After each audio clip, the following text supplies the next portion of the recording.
Quinn Nash was elbow-deep in dishwater when his phone rang. The name, Gino's Staffing, flashing across the cracked screen like a lifeline. "Yeah," he answered, drying his hand on his already soaked apron. "Last-minute gig, fancy estate out in Brentwood, Butler work for a party, pays double, you in." Quinn looked over at his daughter, Violet, curled up on the couch of their one-bedroom apartment, coloring on scrap printer paper. The fridge was nearly empty. Rent was due in 5 days. "Text me the address," he said. "I'm on my way."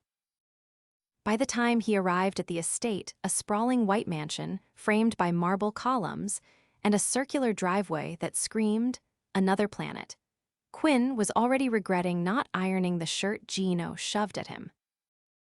The mansion was buzzing with staff. He was barely given instructions before being handed a tray of champagne flutes and shoved toward the ballroom. "You," a man in a headset barked, pointing. "Stay near the east wing, serve the VIPs. Don't talk unless spoken to." Quinn nodded and took his place by the arched entryway, trying not to gape at the glittering chandeliers and the sea of expensive dresses and tuxedos. He'd never seen so much wealth in one place. Real wealth. The kind that didn't worry about grocery budgets. Then she walked in, and everything stopped moving. She wasn't wearing sequins like the others. Her dress was sleek, black, elegant. Her hair swept up like she didn't care about the diamonds on her ears. Hazel Taylor. He didn't know her name yet, but he'd never forget her face. She passed him without looking, but something about her made him inhale too fast. He nearly dropped the tray. "Careful," a server hissed. Quinn composed himself. He wasn't here to gawk. He needed this paycheck. Violet needed school shoes. "Champagne, sir," he offered to a man in a velvet jacket. He was halfway through the ballroom when he noticed the woman again, Hazel this time, standing alone near the grand piano, sipping something clear and sparkling. Her eyes scanned the crowd, a little too focused, like she was searching for something she'd lost. Before he could stop himself, he stepped toward her and held out his tray. "Champagne, miss." She looked at him then, really looked. Her gaze landed on his face, lingered. "You're new." Quinn blinked. "Yeah, hey, first night." Her lips tugged into a half-smile. "You don't have the posture yet." "What posture?" "The one that says you're invisible." He swallowed. "Guess I'm still figuring that out." She tilted her head. "And what's your name, not Butler?" He hesitated. "Quinn." She set her empty glass on his tray. "Nice to meet you, Quinn." Before he could respond, someone called her name, Hazel, and she turned with a graceful nod and walked away. Hazel, so that was her name. The rest of the night blurred into trays, nods, and aching feet. But Quinn caught glimpses of her all evening laughing with a senator, dancing with a man who looked like he owned half of New York, and yet always with that same distant look in her eyes. By midnight, the party started thinning out. Quinn helped stack trays in the kitchen, his sleeves rolled up, sweat clinging to his back. He was about to leave when someone tapped his shoulder. "You left this," Hazel said, handing him a linen napkin. Her eyes flicked to the name tag still pinned crooked on his chest. "Quinn Nash." He took the napkin, confused. "I don't think this is mine." "Maybe not," she said, stepping closer, "but I needed a reason to talk to you again." He froze. "Are you one of the hosts?" Something shifted in her eyes, something like that. Quinn looked toward the kitchen. "If I get caught talking to you, I'll probably get fired." "Then let's not get caught," she said, and with a grin, she turned and started walking. Quinn followed without thinking. She led him through a side corridor, up a staircase, and onto a balcony overlooking the hills. The city lights shimmered below like spilled glitter.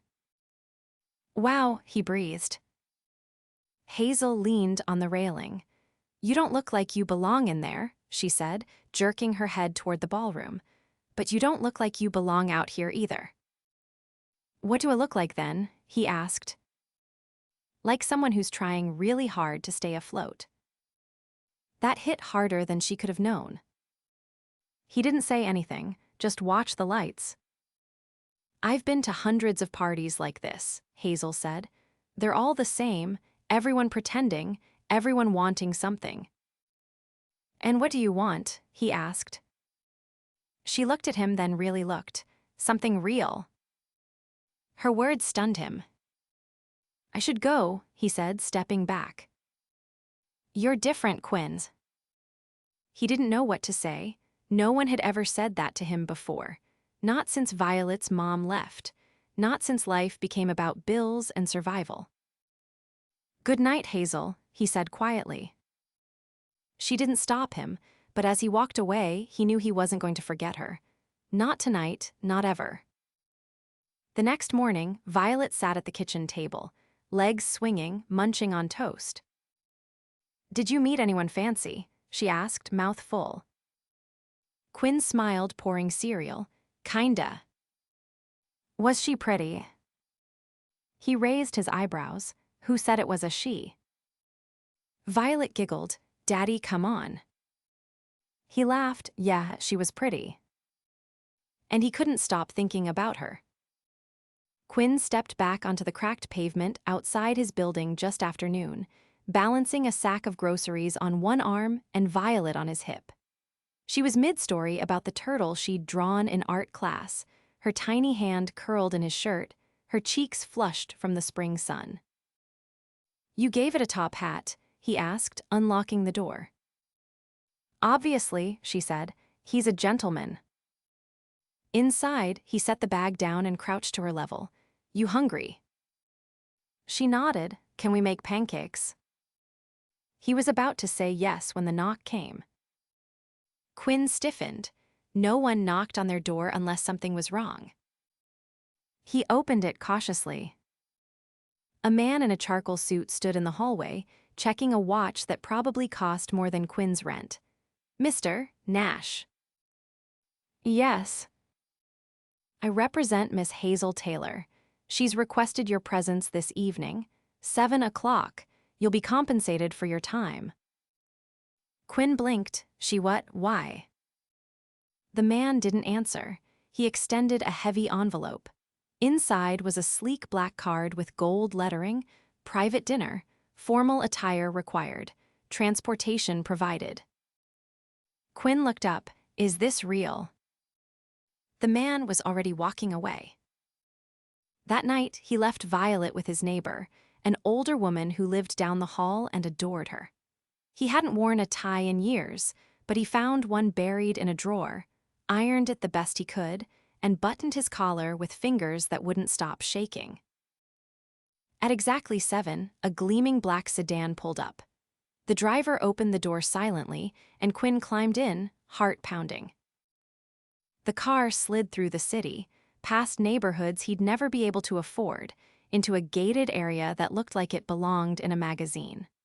When they stopped, a valet opened the door, and Quinn stepped into a stone courtyard lit by lanterns and soft golden light. Hazel stood waiting at the balcony above, her dress a deep navy that caught the light with every movement. She descended the stairs slowly, heels clicking against stone, like something out of a dream she didn't know she'd walked into. Quinn, she said, stopping in front of him, I wasn't sure you'd come. I wasn't sure either, he admitted. What is this? A thank you, she said, and maybe a little bit of selfishness. He followed her through glass doors into a dining room, unlike anything he'd seen. Vaulted ceilings, warm candlelight, a table set for two with silver so polished it gleamed like water. You didn't have to do any of this, he said, hesitant. I know, she replied, pulling out a chair, but I wanted to. He sat slowly. You live here. She didn't answer right away. Instead, she reached for a bottle of wine. Would it change how you look at me if I said yes? I don't know how I look at you, he said honestly. Hazel poured for both of them, her hand steady. Good, then let's eat before the pasta gets cold. They ate slowly, the silence between them not awkward, but thoughtful. When dessert came a delicate tart with fresh berries, Hazel finally spoke again. I grew up in a house where silence meant failure. If things were quiet, it meant my father wasn't impressed. So we filled every moment with noise, meetings, deals, plans. I used to think that was normal. Quinn set down his fork. It probably was for your world. And what's your world like? He hesitated, loud in a different way. Violet talks from the minute she wakes up. The neighbor's dog howls every time someone walks past. The heater rattles when it kicks on. But I take that over quiet boardrooms and polite conversation that doesn't mean anything. Hazel studied him for a long moment. You're not what I expected. I'm not sure what I'm doing here, he admitted. You said this was a thank you, but for what? For not looking at me like I'm a brand or a trust fund or a name to drop, she said. For just seeing me, it's rare. He leaned back. I don't know that I saw you, just noticed you seemed alone. Her eyes didn't flinch. You were right. The room fell silent again, but not in a way that needed fixing. After the plates were cleared, Hazel walked him to the terrace. The night air was soft, the scent of blooming jasmine drifting through the breeze. I'm not the kind of person who does this, she said, turning toward him. Inviting strangers to dinner, telling them about my childhood, but I meant what I said. You're different. Quinn glanced down at his shoes. And you're not just someone who throws parties. She laughed quietly. No, I'm not. He looked up. Then who are you? Her smile faded just enough to show the truth behind it. I'm someone who built a billion-dollar company before I was 30. Someone who's been used, followed, and flattered by people who wanted something. And someone who still, somehow, hopes for something real. Quinn didn't move. You're telling me this why? Because I wanted to see what you do with it. He stepped closer, not touching her, but near enough that she'd feel it if he did. Then, I guess I'll just say thank you, for the dinner, for telling me. Hazel's voice dropped. And if I asked you to come back? He didn't hesitate. I'd say yes. She nodded slowly. Then maybe next time, I'll show you the part of my world that doesn't make it to the magazines. Quinn nodded once, then turned to leave, every step heavier than the last. But just before he reached the door, she called out. Quinn. He turned. Hazel's voice was soft. Tell Violet I like the turtle's top hat. He froze. Then he smiled, genuine, surprised, and full of something he hadn't felt in a long time. Hope. Quinn hadn't expected the next invitation to come so soon. 3 days after that dinner, the same polished driver from before appeared at his door, holding a discreet envelope and a single line. Bring Violet. That stopped him cold. He glanced back at the couch where Violet sat cross-legged, surrounded by construction paper and glue sticks, her tongue poking out in concentration as she cut out tiny stars. Her world was crayons and cartoons, not candlelit terraces or billion-dollar views. Still, curiosity won over hesitation. Hazel met them at the gates of a sprawling green property on the edge of Pasadena, far from the mansion he'd seen her in before. This was quieter, more lived in. No marble columns, no crystal chandeliers, just warm sunlight, old stone, and the smell of lemon trees. Violet clung to Quinn's hand until Hazel crouched down to her level. You like animals? Hazel asked, her voice light but her eyes careful. Violet nodded, unsure. Hazel reached into her satchel and pulled out a worn leather key. There's a stable out back. You want to feed a horse. Violet's eyes widened. Really? No one ever told me no, Hazel said with a wink. As Hazel led Violet away, Quinn followed silently, trying to make sense of this new version of her no heels, no polished lipstick, just jeans and a linen shirt, barefoot in the grass. She looked real, like someone who'd never once walked through a ballroom. The stables sat at the edge of the orchard, shaded by oaks. A towering chestnut gelding leaned over the gate, nudging Hazel's shoulder with its nose. "This is Cassius," she said, lifting Violet up so she could see over the fence. "He's spoiled and dramatic and only eats apples from one specific tree." Violet giggled and offered the horse a slice Hazel handed her. Cassius took it gently, chewing with theatrical flair. Quinn leaned on the railing, his voice low. "You don't exactly give off horse girl energy." Hazel shrugged. "I wasn't always boardrooms and quarterly reports. My grandmother raised me out here before everything else happened." "You don't talk about your family much." "Most of them talk enough for all of us." He watched Violet carefully hand the horse another apple. "So why invite us here?" Hazel looked up at him. "Because I needed to remember what it felt like to be around people who don't want anything from me." Quinn didn't answer right away. "Then I'm not sure I know what you want either." Hazel's gaze didn't waver. Maybe that's the point. Later, they walked through the orchard, Hazel holding Violet's hand as they passed lemon trees and lavender bushes, the sun dipping lower behind the hills. There was no staff, no cameras, no curated perfection, just the sound of leaves rustling and the faint clink of Violet's charm bracelet. Hazel stopped by a wrought iron bench near a fountain. "She reminds me of me," Hazel said quietly, watching Violet chase a butterfly. Quinn turned. "How?" "She's not afraid to ask questions or laugh too loud. I lost that somewhere." "She's never known anything different," he said. "I'm trying to keep it that way." Hazel leaned back, folding her arms. "How did you end up raising her alone?" Quinn hesitated, the question hitting deeper than she probably intended. Her mother, she left when Violet was 2, said this wasn't the life she wanted. I think she expected me to beg her to stay. Hazel was quiet for a moment. "Did you?"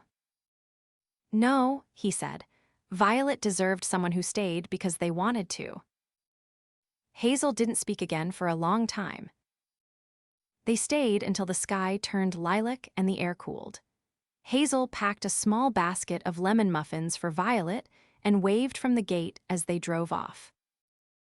That night, after Violet fell asleep with the basket beside her pillow, Quinn sat alone on the edge of the bed, staring at the card Hazel had slipped into his pocket. It was blank except for one line, written in soft graphite. "You deserve more than survival." He didn't sleep much. 3 days later, the third invitation came not to her estate, but to a private art gallery opening downtown. The driver handed Quinn a box. Inside was a tailored charcoal suit and a handwritten note. "No tray this time, just you." The gallery was a converted industrial loft, exposed beams, soft jazz, and walls lined with bold, modern pieces that looked like dreams on fire. Quinn walked in feeling like he'd stepped into a world that operated by different rules. Hazel found him near a sculpture of twisted copper. "You clean up well," she said, her eyes traveling down to the cufflinks she'd clearly chosen herself. "You really didn't have to do this." "I didn't do it for you," she said, teasing. "I did it for the sculpture. It was getting jealous." For the first time, he laughed not politely, but fully, the sound echoing off the concrete walls. They walked the gallery slowly, her hand brushing his arm now and then. At one point, someone approached Hazel, a man with salt and pepper hair and a designer suit that fit like armor. "Hazel," he said, smiling just enough to be polite. "I see you brought a guest." Quinn extended a hand. "Quinn Nash." The man barely shook it. "Ah, the butler." Hazel's voice cut in, calm but razor sharp. "He's also a father, and a man who's earned more in a week than most people earn pretending to be decent." The man blinked, then nodded stiffly and walked away. Quinn let out a breath. That guy's charming. He owns half the board seats at my company, Hazel said flatly, and none of my respect. Quinn studied her. You always say exactly what you mean. Only when it matters. They stepped out onto the gallery's rooftop terrace, the city glittering below. Why me? Quinn asked finally. Hazel turned to face him. She didn't blink. Because you're not afraid of what I am, and you don't try to be what you're not. Quinn looked away. I'm not sure I belong in your world. You're wrong, she said. You just don't know it yet. Then, without warning, she reached for his hand. Not a dramatic gesture, not a performance. Just a quiet, deliberate choice. And Quinn didn't let go. The first time Hazel knocked on Quinn's door, it was raining. Not a storm, just a steady, cold drizzle that clung to her coat and made her hair damp around the edges. She didn't wait for him to open it. She stood there holding a paper bag in one hand and a folded umbrella in the other, her breath visible in the hallway light. Quinn blinked at her through the open door, incredulous. You're here. Hazel looked past him into the warm apartment. I brought soup. He stepped back instinctively. Violet's voice called from the couch. Dad, who is it? Hazel smiled. Is it all right? Quinn nodded, still stunned. Yeah, come in. She stepped inside, shaking off the umbrella, her eyes moving around the small space with quiet curiosity. A drawing of a rocket ship was taped to the fridge. A pile of worn library books sat on the coffee table. Violet grinned up at her from the couch, wrapped in a fleece blanket with cartoon suns on it. You're the horse lady, Violet said, crossing her arms proudly. Hazel laughed. I suppose I am. Quinn took the soup from her, touched by how normal it all felt. You didn't need to do this.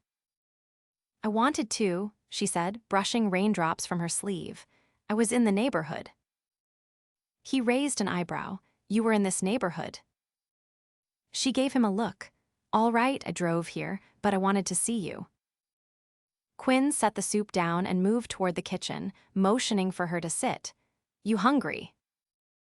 Hazel hesitated, then lowered herself onto the edge of the couch beside Violet. A little.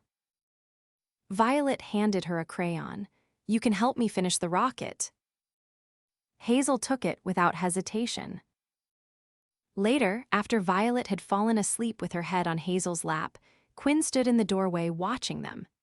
Hazel gently stroked Violet's hair, her fingers slow and careful. She's safe with you, Hazel said softly. I try, Quinn replied, folding his arms. Hazel looked up. I've seen the way you hold everything together, how you make it all stretch. You don't think anyone notices, but I do. He walked over and crouched beside them. I don't want her to feel like things are missing, even when they are. Hazel studied his face, then whispered, You're not the one missing anything.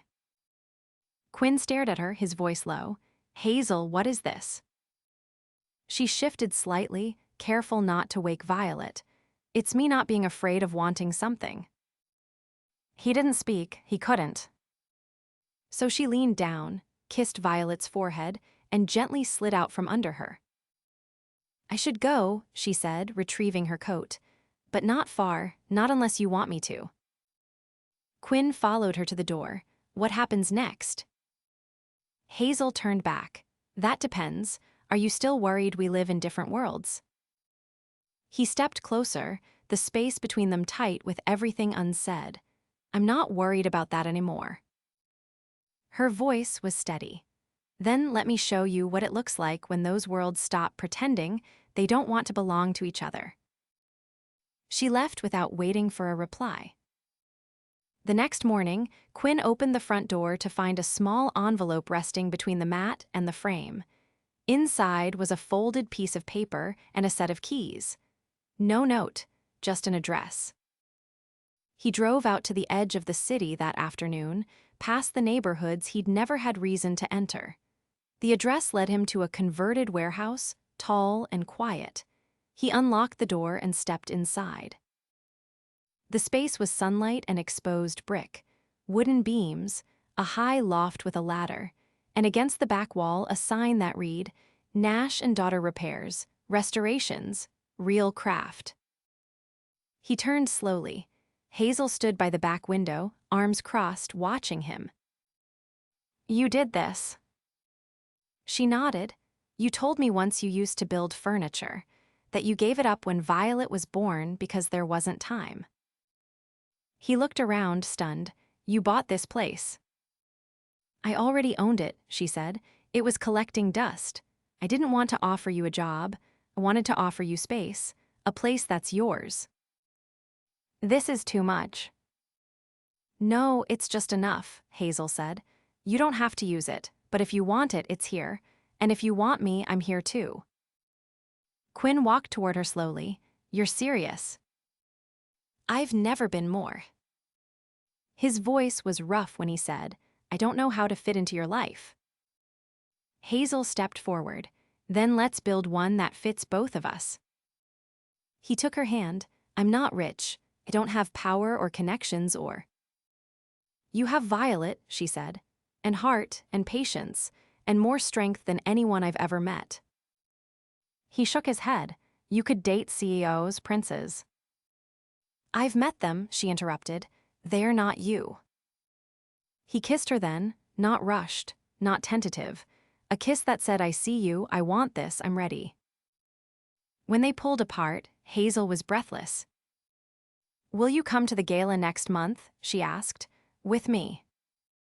You still want a date to a Billionaire gala? He asked, teasing. I want you, wearing a real tux this time. He grinned, only if Violet gets to pick the bow tie. Hazel laughed, deal. The gala was a storm of lights, cameras, and whispered speculation. Hazel arrived on Quinn's arm, the city watching with bated breath, but she didn't care about the headlines. Not that night. That night was for the girl who once felt invisible in her own empire, and the man who saw her before he knew her name. Later, as they danced under a canopy of string lights, Hazel whispered into his ear. You changed everything. Quinn held her tighter. You made it possible. When they left, Violet was waiting with Quinn's neighbor, bouncing on her toes in a sparkly purple dress. Did you tell her? She asked, tugging at Hazel's hand. Hazel knelt. Tell me what? Violet beamed. That I picked your bow tie too. Hazel laughed and wrapped her in a hug. Then it's perfect. Quinn stood behind them, hands in his pockets, heart full in a way it had never been. They didn't live in the same world. Not at first. But they built one together. One where love wasn't about balance sheets or sacrifice. One where Hazel could be herself, and Quinn didn't have to choose between survival and joy. And Violet, always at the center, never missed a moment. Not one. Hazel stood in the doorway of the new workshop, her heels clicking softly against the polished wood floors. She didn't usually wear heels here, but tonight wasn't a regular visit. Tonight, she was nervous. Quinn had been here every day for the past 2 weeks, sanding old beams, building custom pieces, sketching out new designs beside Violet at a tiny desk he'd made just for her. The sign above the door Nash and Daughter had been stained and mounted, and Hazel had watched him trace his fingers over the lettering like it was sacred. But tonight she wasn't just here for the business, she was here for him. I've got something, Quinn said, stepping out from the back with a small, square box in his hands. His shirt sleeves were rolled up, a pencil tucked behind his ear. It's not finished, but I wanted to show you anyway. Hazel crossed the floor, watching him carefully. You're not usually this cryptic. He opened the box slowly, revealing a handcrafted music box made of walnut and brass, carved with delicate vines around the edges. When he turned the key, it played a gentle melody, soft and familiar. Hazel blinked. That's Violet's bedtime song. She hums it when she's coloring, Quinn said. Figured if you ever needed to feel close to her even when you're not here. She reached out and touched the smooth wood, her throat tightening. You made this. Took me a while to get the mechanism right, he said, rubbing the back of his neck. Haven't done something like this in years. Hazel looked up at him, something unspoken rising between them. You didn't build this for me, Quinn. He met her gaze. No, I built it for us. The silence swelled around them, the music box still playing its last few notes. Hazel stepped closer. You told me once you don't ask for things. Doesn't mean I don't want them. Then ask, she whispered. He took a breath. Stay, not just tonight, stay. I wasn't planning to leave, she said, her voice cracking just slightly. He moved fast after that, pulling her into a kiss that wasn't cautious or tentative. It was full of every word they hadn't said, yet every fear, every hope, every thread of trust they'd built between them. Her fingers tangled in his collar, his arms around her waist, and for the first time, Hazel didn't feel like she was holding up two worlds. She felt like she was home. Later, Quinn drove them back to her estate, Violet asleep in the backseat, her head resting on a stuffed animal Hazel had given her weeks ago. The road was quiet, the stars bright. I've been thinking, Hazel said softly, about the foundation I've been funding. The one for small business grants. She nodded. I want to tie it to the workshop. Help other single parents start again. Not just with money, but with time, space, tools. You showed me what that looks like. Quinn glanced at her across the console. You're serious. I'm done pretending. I don't care about things that matter. He reached for her hand, threading his fingers through hers. Then let's build it right. The following weekend, guests arrived at the workshop for the first time since it opened its doors. Not for a gala, not for a party, for a dedication. Hazel stood beside Quinn on the small platform. Violet held a bouquet of hand-picked wildflowers, her cheeks flushed with excitement. Welcome to Nash and daughter, Hazel said, the microphone catching the slight tremor in her voice. This isn't just a business. It's a promise that every person deserves a second chance, that every child deserves to see their parent believe in something again, and that love, real love, isn't about what you can offer. It's about who you become when you stop hiding. Quinn took the mic next, clearing his throat. I didn't grow up imagining I'd be here. I didn't think someone like Hazel would walk into my life and stay, but she did. And because of her, my daughter knows what strength looks like, what love looks like. Violet tugged Hazel's hand gently. You forgot to say the best part. Hazel leaned down. What's that? You're marrying my dad. The crowd gasped and then laughed, but Hazel didn't flinch. She turned, reached into her pocket, and pulled out a small velvet box. Quinn's eyebrows lifted. You're proposing to me. Hazel opened the box, revealing a silver band etched with the same vine pattern from the music box.